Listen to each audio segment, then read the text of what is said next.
สวัสดีครับท่านผู้ชมที่เคารพครับถ้าพี่น้องมายามหน้าดีตรงกับวันที่18เมษายน2568เวลาใกล้สิเที่ยงแล้วครับพี่น้องครับ11:15 นาทีนะครับอีก45นาทีสิเที่ยงแล้วครับพี่น้องครับถ้าพี่น้องมายามให้ยามหน้ามื้อนี้ก็มีภารกิจสำคัญครับพี่น้องครับคือได้สั่งรถดินทีมขุดดินนำดินมาปรับถมที่ให้ที่หน้าบางส่วนที่เคยเฮ็ดไว้แล้วแต่ว่ามันยังเป็นที่ลาบลุ่มที่ต่ำอยู่ถ้ามีฝนตกมาน้ำมาแห้งๆก็ปลูกต้นไม้ไว้ก็ท่วมต้นไม้คือเก่าครับพี่น้องครับมื้อนี้ก็เลยสั่งดินเข้ามาปรับพื้นที่บางจุด2จุดด้วยกันครับจุดหนึ่ง20รถอีก2จุดก็จุดละ5รถทั้งหมดเป็น30รถครับมื้อนี้ครับ30รถด้วยกันมื้อนี้นะครับเดี๋ยวจะพาพี่น้องไปเบิ่งว่าจุดใดแน่ครับครับมาเบิ่งพื้นที่แรก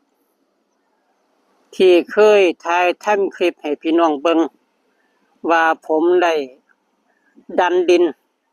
ของแปลงหน้าหรือไร่หน้า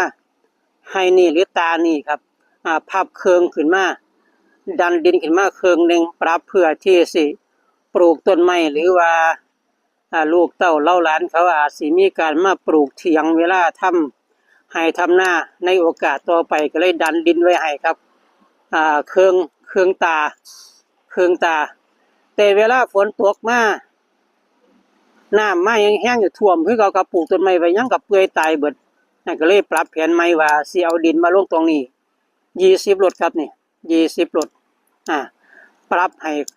พื้นที่มันสูงเกือบซ้ำคันคู่ของคูสะเก่านะครับคูสะเก่าที่เราเห็นนั่นแหละครับแล้วอีกจุดนึงที่เราเห็นในไกลเรากำลังเรียนอยู่นะครับเป็นหน้า2แปลงเป็นหน้าข้าวเจ้าครับหน้าข้าวเจ้า2แปลง2ไร่น้อยๆต้นไม้ต้นดูมันอ้อมข้างอ้อมแอวอยู่ก็เลยบ่ค่อยได้เข้าปานไหนครับก็เลยปรับสิปลูกต้นไม้เอาดินมาถมอีกแปลงละ5คันแปลงละ5รถครับเป็น20คันก็ต้องพูดแบบนี่คันที่11แล้วครับมาแล้วครับคันที่11มาแล้วมาฮอดแล้วนะครับจุดนี้นี่20รถนะครับด้านในหน้า2ไร่2ตาหน่อยตาละ5รถ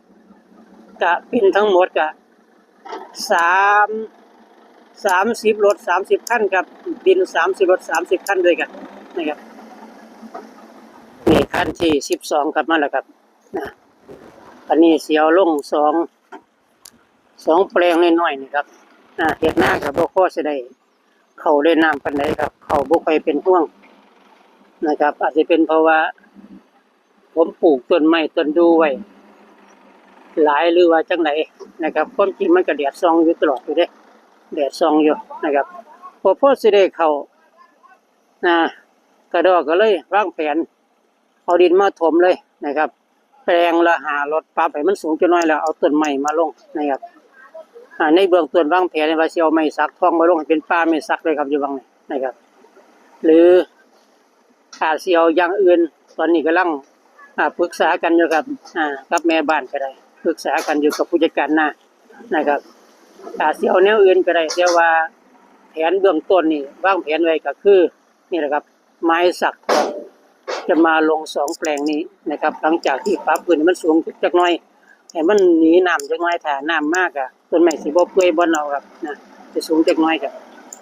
บางนี้แปลงละ10รถนะครับเป็น10รถแปลงละ5รถเป็น10รถนะครับแปลงทางเขาบางพุ่นเป็น20รถทั้งหมด30รถครับ